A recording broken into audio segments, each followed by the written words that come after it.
Hi guys, welcome back to my channel Varsha Daggubati. ఇవాల్టి వీడియోలో పొంగనాలు శనక్కాయల చట్నీ ఎలా చేసుకోవాలో తెలుసుకుందాము. ఇక్కడ మా మమ్మీ ఆనియన్ మిర్చి కట్ చేస్తున్నారు. వీటికి చాలా చిన్నగా కట్ చేసుకోవాలి ఆనియన్ పచ్చిమిర్చి. ఎందుకంటే ఈ పొంగనాలకి మనం చిన్నగా కట్ చేసుకుంటేనే మనం వేసుకున్నప్పుడు ఒక్కొక్క దాంట్లో చిన్నగా ఉంటాయి, లేదంటే పెద్దగా కట్ చేసుకుంటే బాగోదు. ఇక్కడ చూపిస్తున్న విధంగా అయినా కట్ చేసుకోండి, లేదంటే ఇంకా చిన్నగా తరుక్కున్నా పర్లేదు, బాగుంటుంది. ఇక్కడ మా మమ్మీ 2 to 3 పెద్ద సైజ్ ఆనియన్స్ తీసుకున్నారు కట్ చేసుకోవడానికి. అండ్ ఒక 4 to 5 మిర్చి తీసుకున్నారు. మిర్చి కటింగ్ కూడా మనం సెంటర్లోకి లైన్ వేసేసి మనం కట్ చేసుకుంటే ఇలాగ చిన్నగా వస్తాయి. అండ్ ఇవి ప్రిపేర్ అయిన తర్వాత మనము బ్యాటర్ ఉంటుంది కదా, దోశ బ్యాటర్. ముందు దోశ బ్యాటర్కి మనం salt and baking soda and ఈ జీలకర్ర అండ్ ఉప్పు ఎంత కావలిస్తే ఉప్పు అంత వేసుకున్న తర్వాత ఈ ఆనియన్స్ ఇందాక కట్ చేసుకున్నాం కదా, మిర్చి, ఈ రెండు వేసి నీట్గా కలుపుకోవాలి కలిసేలాగా.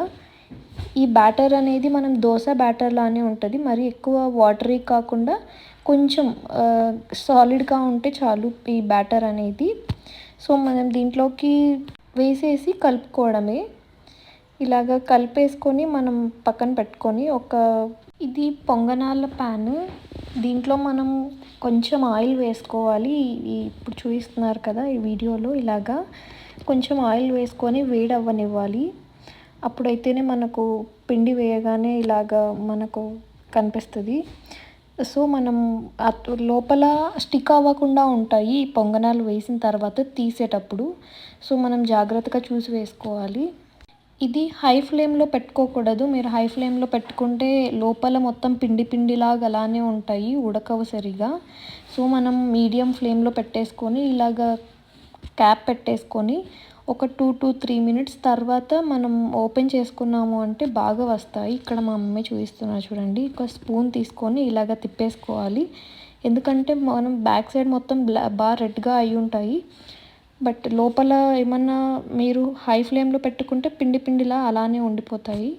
ఇలాగ మొత్తం అన్నీ తిప్పేసుకున్న తర్వాత ఒక 30 సెకండ్స్ ఉండనిచ్చేసి మరి అవి తిప్పేసుకోవడమే.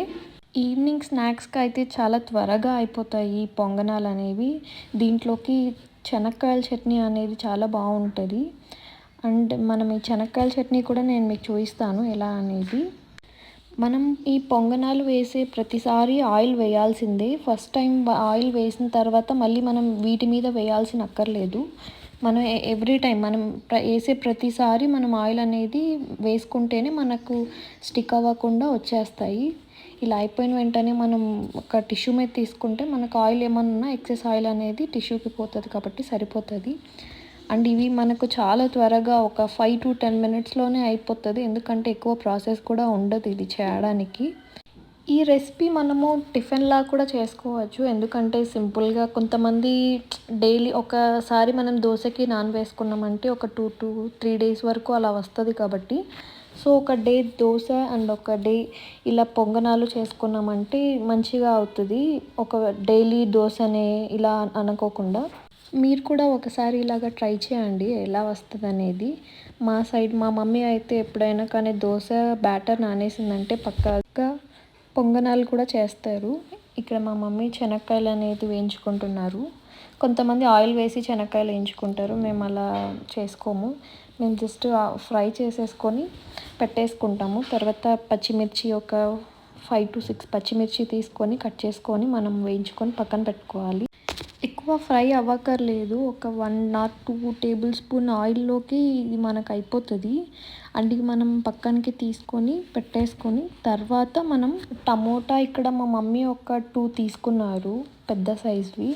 అండ్ ఇవి మరీ ఎక్కువ ఫ్రై అవ్వాల్సిన అవసరం కూడా లేదు, కొంచెం కలర్ మారగానే దించేసుకోవడమే.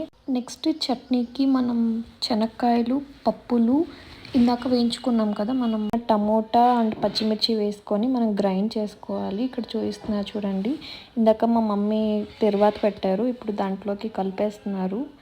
ఎక్కువ మరీ గట్టిగా చేసుకోకండి చట్నీ అనేది, కొంచెం ఇలాగ లిక్విడ్గా ఉంటేనే బాగుంటుంది.